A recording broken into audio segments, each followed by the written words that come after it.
Here's how to delete permanently your WhatsApp account.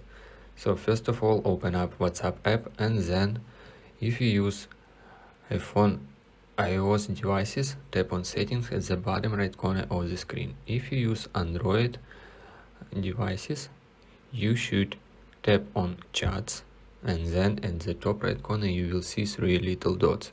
Tap on three little dots. From the pop-up menu, tap on settings.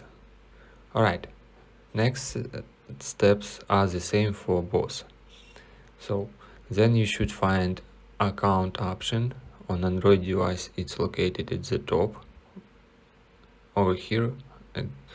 So basically proceed to account, and then you will see option delete my account in the very bottom. Tap on it. From the period menu you will see these specific options.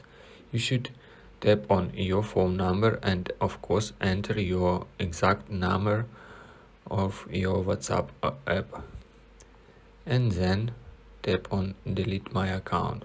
From the period menu you should select reason why you want to delete WhatsApp account and select any reason, it doesn't matter, and then proceed to delete my account. After that you should again tap on delete my account, and that's it.